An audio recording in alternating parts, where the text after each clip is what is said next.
열린교회 성도 여러분 안녕하세요. 4월 13일 매일 성경 묵상 함께 하겠습니다. 오늘 묵상할 말씀은 민수기서 13장 1절에서 20절의 말씀입니다. 우리 함께 읽겠습니다. 여호와께서 모세에게 말씀하여 이르시되 사람을 보내어 내가 이스라엘 자손에게 주는 가나안 땅을 정탐하게 하되 그들의 조상의 가문 각 지파 중에서 지휘관 된 자 한 사람씩 보내라. 모세가 여호와의 명령을 따라 바란 광야에서 그들을 보냈으니 그들은 다 이스라엘 자손의 수령된 사람이라.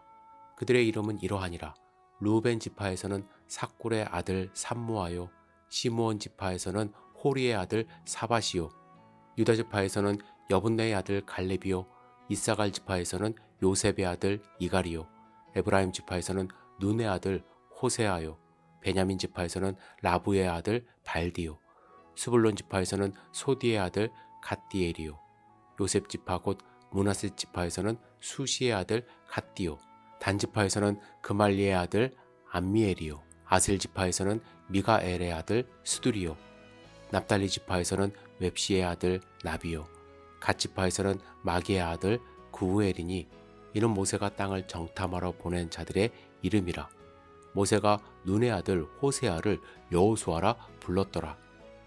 모세가 가나안 땅을 정탐하러 그들을 보내며 이르되 너희는 네겝길로 행하여 산지로 올라가서 그 땅이 어떠한지 정탐하라. 곧 그 땅 거민이 강한지 약한지 많은지 적은지와 그들이 사는 땅이 좋은지 나쁜지와 사는 성읍이 진영인지 산성인지와 토지가 비옥한지 메마른지 나무가 있는지 없는지를 탐지하라. 담대하라. 또 그 땅의 실과를 가져오라 하니 그때는 포도가 처음 익을 즈음이었더라. 아멘. 각 지파에서 한 명씩 총 12명의 지휘관을 착출하여 가나안 땅으로 정탐을 보내는 장면이 오늘 본문의 내용입니다. 모세는 가나안 땅으로 올라가는 길을 정해주었고 가나안 땅이 어떠한지 정탐하라 했습니다. 모세가 정탐하기를 원했던 것은 그곳에 사는 사람의 수, 또 그들은 강한지, 그리고 그 땅이 좋은지, 성읍은 산에 있는지 평지에 있는지 비옥한지 나무는 어떠한지 등을 알아오라 명령한 것입니다. 만약 여러분이 정탐꾼이었다면 어떤 마음으로 가나안에 들어갔을까요? 오늘 본문을 제가 묵상하면서 제가 했던 몇 가지 여행의 경험이 떠올랐습니다. 저는 교회에서 단기 선교 팀장으로 몽골, 베트남, 마이크로네시아 등을 다녀본 경험이 있습니다. 그리고 여행사를 통해서 가족 여행으로 브루나이를 갔다 온 경험도 있습니다.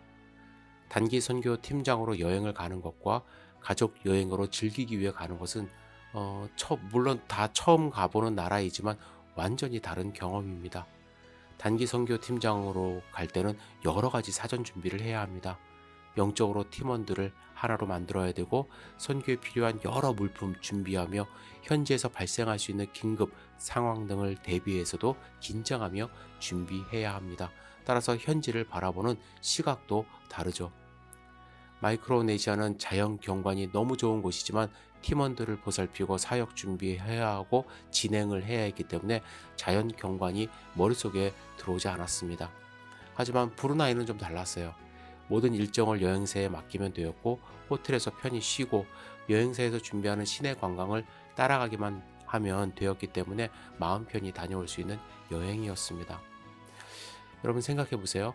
민족의 대표로 가나안 땅을 정탐하는 정탐꾼이 된다는 것 어떤 일일까요? 개인적으로 명예로운 일이기도 하지만 민족의 운명을 결정할 수 있는 일이기 때문에 큰 책임감을 갖고 떠나는 일정입니다. 그들은 정탐의 목적이 무엇인지 분명히 알고 떠나야만 했습니다. 그 땅을 관광하는 것이 아니죠. 왜 하나님이 이 땅을 그들에게 주시기로 했는지 그 이유를 발견하고 어떻게 하면 이 땅을 차지할 수 있는지에 대한 정보를 얻고자 하는 목적을 가져야 했습니다. 하지만 여러분들이 아시는 것처럼 12명 중에 10명은 목적의식이 분명하지 못했던 것 같아요. 그들은 가나안 땅을 얻을 수 있을지 혹은 얻을 수 없을지 그 가능성을 정탐하는 것이 아니에요. 어떻게 하면 정복할 것인지에 대한 정탐을 해야만 했습니다. 하나님은 이미 그 땅을 주시기로 약속하셨어요. 그럼 그 땅은 그들 것이에요.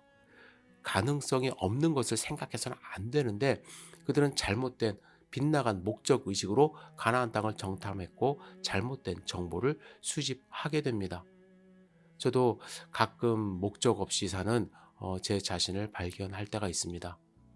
하나님의 백성으로 하나님이 원하시는 삶을 어떻게 살 것인지에 대한 생각이 아니라 세상 사람들 사이에서 잘 사는 방법이 무엇인지를 고민할 때가 많이 있습니다. 물론 세상 사람들 사이에서 잘 사는 것, 생각하는 것이 나쁜 것은 아니지만 이런 생각을 하다 보면요. 세상 사람들과 비교하게 돼요. 그래서 좌절감을 가질 때가 있다라는 것이죠. 여러분은 어떤 목적의식으로 살아가고 있습니까? 하나님이 여러분들을 백성으로 삼아 주셨어요. 그럼 하나님 백성으로 살아가는 목적의식이 분명히 있어야 한다는 것이죠. 세상은 자꾸 자기들과 비교하기를 원합니다. 그래서 경쟁하기를 원해요. 거기에 휩쓸리다 보면은 내가 지금 어떠한 삶을 사는지, 나의 인생의 최종 목적은 무엇인지 흔들릴 때가 많이 있습니다. 순간순간 쾌락을 즐기고 좋은 풍부한 것을 즐기려고 하는 세상 사람들과 똑같이 살아가는 것은 아닌가. 제 자신을 돌아봐야만 할 것입니다. 여러분, 여러분들의 목적은 무엇입니까? 오늘 그 목적 다시 한번 굳게 잡고서 하나님께 기도하는 시간 가졌으면 좋겠습니다. 기도하겠습니다. 사랑과 은혜가 충만하신 아버지 하나님, 오늘 하루를 허락하심에 감사드립니다. 우리의 삶의 목적은 무엇인지 우리 바로 깨닫고 그 목적 붙들고 살 수 있도록 인도하여 주시옵소서. 자꾸 사람들과 비교하며 또 좌절하지 않도록 인도하여 주시옵소서. 하나님이 나를 이 땅 가운데 보내신 이유와 목적을 다시 한번 깨닫고 주님과 함께 동행하는 소중한 시간 가질 수 있도록 인도하여 주시옵소서. 예수님의 이름으로 기도드렸사옵나이다. 아멘.